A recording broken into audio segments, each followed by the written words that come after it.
اگلا سوال مکرم بدر الزمان صاحب کا ہے جو سہارنپور دیوبند کے قریب انڈیا سے تعلق رکھتے ہیں، انگلستان میں ویمبلے میں رہائش پذیر ہیں.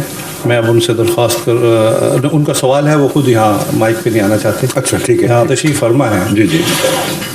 ہر نبی کے بارے میں قبل از وقت پیشگوئیاں موجود تھیں ٹھیک کہ وہ کب تشریف لائیں گے. ٹھیک ہے.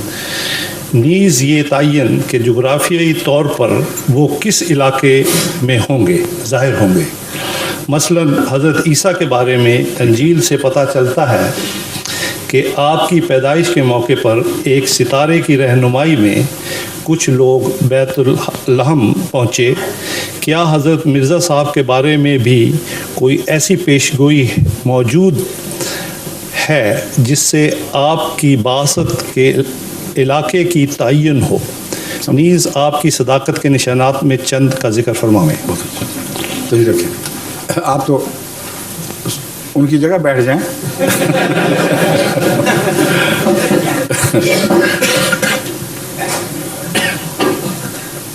جیسی انہوں نے روایت بائبل کی پیش فرمائی ہے ویسی کوئی پیشگوئی حضرت مسیح علیہ السلام کے متعلق نہیں، نہ وہ پیشگوئی مسیح کے متعلق کبھی تھی. یہ فرضی قصے بعد میں عیسائیوں نے بنائے ہوئے ہیں، ان کی کوئی دلیل نہیں، اور انبیاء کی تاریخ سے متصادم بات پیش کرتے ہیں، اور ایسی بات پیش کرتے ہیں جو عقلاً ناممکن ہے. کوئی ذی ہوش آدمی اس پیشگوئی کو خدا کی طرف سے تسلیم کر ہی نہیں سکتا، کیونکہ وہ یہ بیان کرتے ہیں کہ وہ ستارہ پرست لوگ ستارہ دیکھتے ہوئے اس کے پیچھے پیچھے چلے تھے. اب چاند نکلے تو آپ جتنا مرضی چلیں چاند ساتھ ساتھ ہی چلتا ہے، اور جہاں ٹھہر جائے وہیں چاند ٹھہر جائے گا. کبھی چاند کا نشانہ کسی گھر پہ بھی ڈالا ہے آپ نے؟ اور وہ ستارہ اس گھر پر کھڑا ہو گیا جس گھر میں مسیح پیدا ہوئے تھے، اور انہوں نے جا کے بات کی تو پتہ لگا ہاں بچہ موجود ہے، یہ وہی ہے. اس گواہی کو ان یہود نے نہیں دیکھا جو رسالت کے تصور سے بھی گھبراتے تھے کہ اس قسم کا بچہ جو جس کا باپ نہ ہو کوئی، اس کی رسالت کی کوئی باتیں کرے. اور ستارہ کیسے کس گھر پر ٹھہرا ہے، یہ تو ویسی بات ہے جیسے پشاوری لوگوں کی مہمان نوازی کے متعلق لوگوں نے لطیفہ بنایا ہوا ہے. پٹھان بہت مہمان نواز ہیں، وہ کہتے ہیں پشاوری جو ہیں ملے جلے پٹھان ہیں، ان کو مہمان نوازی کے سلیقے نہیں آتے. کہتے ہیں دیکھو جب تم ان سے ملنے جاؤ گے تو کہیں گے آپ بہت خوشی ہوئی، آپ کے لیے بکرا ذبح کریں، کچھ خدمت کریں. تو آپ پوچھیں ان سے کہ کہاں آئیں، گھر کا تو پتہ دیں. کہ وہ چیل اڑ رہی ہے نا جہاں، اس کے نیچے ہمارا گھر ہے. اڑتی ہی چیل کے نیچے گھر تو پھر بھی شاید مل جائے، اندازہ لگا لے آدمی. ستارے کے نیچے گھر کا کیسے پتہ چلے گا؟ ایسی باتیں انہوں نے پوچھی ہے جو ہے ہی نہیں، ہو ہی نہیں سکتی. اس لیے میں تسلیم کرتا ہوں، اور اس تسلیم کرنے میں خوشی محسوس کرتا ہوں کہ حضرت مسیح موعود علیہ السلام کے متعلق ایسی کوئی پیشگوئی نہیں تھی. جہاں تک پیشگوئیوں کا تعلق ہے یہ ایک الگ مضمون ہے، جہاں تک جگہ کی تعیین کا تعلق ہے یہ ایک الگ مضمون ہے. اب میں ان دونوں باتوں کے متعلق آپ سے عرض کرتا ہوں. قرآن کریم میں حضرت صلی اللہ علیہ وآلہ وسلم کی بعثت ثانیہ کا ذکر ہے، اور بڑے واضح الفاظ میں ہے. وہ بعثت ثانیہ کیسے ہوگی، اس کی تشریح بخاری کی حدیث جو ایک مستند حدیث ہے، جس کے متعلق جس کے صحیح ہونے میں علماء میں سے کسی نے کوئی شک نہیں کیا، وہ گواہ ہے. اسی حدیث میں علاقے کا بھی تعین ہے، لیکن اس طرح نہیں کہ ستارہ جہاں کھڑا ہوگا اس کے نیچے ہوں گے، بلکہ ایک عمومی تعین فرما دیا گیا ہے. تو پیشگوئی قرآن میں موجود، حدیث نے اس پیشگوئی کی تشریح فرمائی اور اس علاقے کا تعین فرما دیا. یہ میں نے 3 دعوے کیے ہیں. قرآن کی وہ آیت کون سی ہے؟ سورہ جمعہ میں اللہ تعالیٰ فرماتا ہے هو الذی بعث فی الامیین رسولا منہم یتلو علیہم آیاتہ ویزکیہم ویعلمہم الکتاب والحکمہ وإن كانوا من قبل لفی ضلال مبین وآخرین منہم